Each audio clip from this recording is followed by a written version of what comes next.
I walk into the University of North Carolina Psych Center to get some help. That's it, I'm just the guy that needs some help. And I whisper to the receptionist, my therapist told me to come here. And she asks, are you homicidal or suicidal? I'm neither, but I need help and there's nowhere else to go. I have to beg her to get in. And she starts to fill out the paperwork and I'm hoping this time actually helps.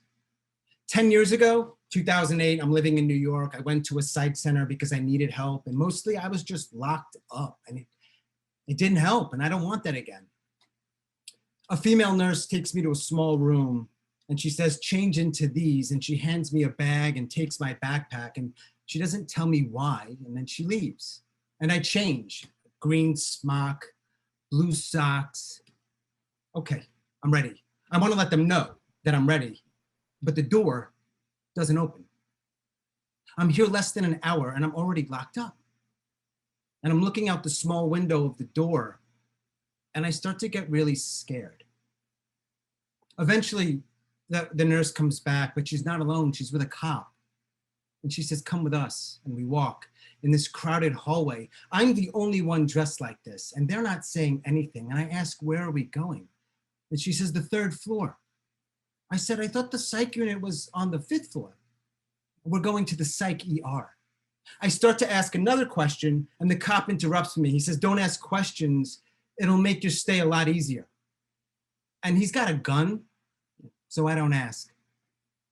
They drop me off at the ER in a small room with a bed and a desk and this mustard curtain, and I'm on my back. I'm looking up at these big bright lights, the ones that make the sounds, and I can hear someone wailing. I can smell urine.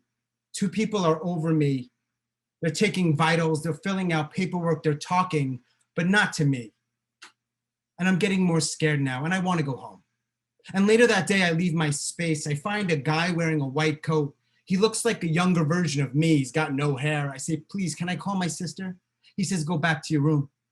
I said, oh, I'm sorry, I don't think you understand. He says, go back to your room or I will send your ass to the basement. If you think this is bad.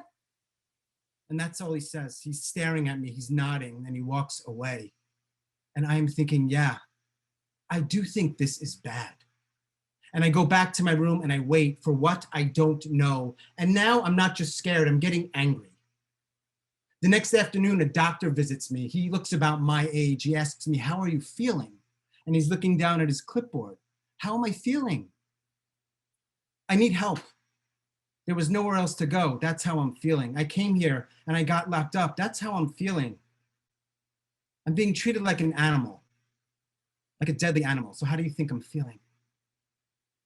He says, they're all just doing their jobs. Yeah, I guess you're all just doing your jobs. And he's not wrong. We talk for a while longer. I tell him I want to go home, but I know he's made up his mind. And 2 days later, I'm dropped off on the 5th floor. Still scared, but now I feel like a deadly animal. And that's when this middle-aged male nurse says, you need to come with me. I say, excuse me? He says, you need to come with me. And I say, go fuck yourself. And he's just doing his job, right? I get that. And so am I.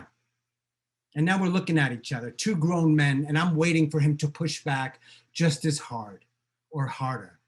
I want him to push back. Bring it. But there's something about this guy, this nurse, that's different from everybody else I've talked to these past 3 days. He's Black. Now, in the midst of all this, I'm aware that I'm a white man telling a Black man to go fuck himself. A Black man I know nothing about, other than he's a nurse and he's a little older, and hey, we're both in the South.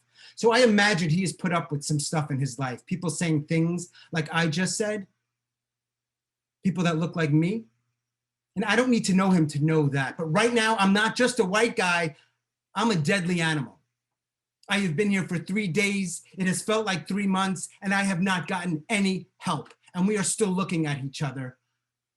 I just told him to go fuck himself. Now, he could say or do just about anything right now and get away with it. I mean, who could blame him?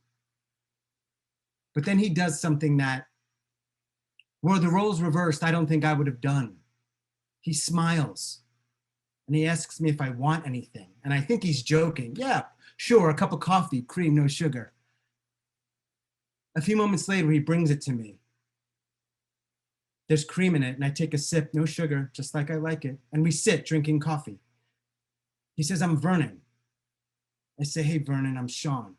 And we talk. And just like that, I don't feel like a deadly animal. I don't feel like an animal at all.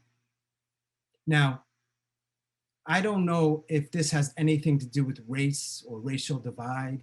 I do know that everyone who looked a little more like me in that hospital those days treated me like an animal. But Vernon, he treated me like a guy that needed help, and he gave me exactly what I needed. So yeah, maybe Vernon was just doing his job like everyone else. He just did it a whole lot better. Thank you.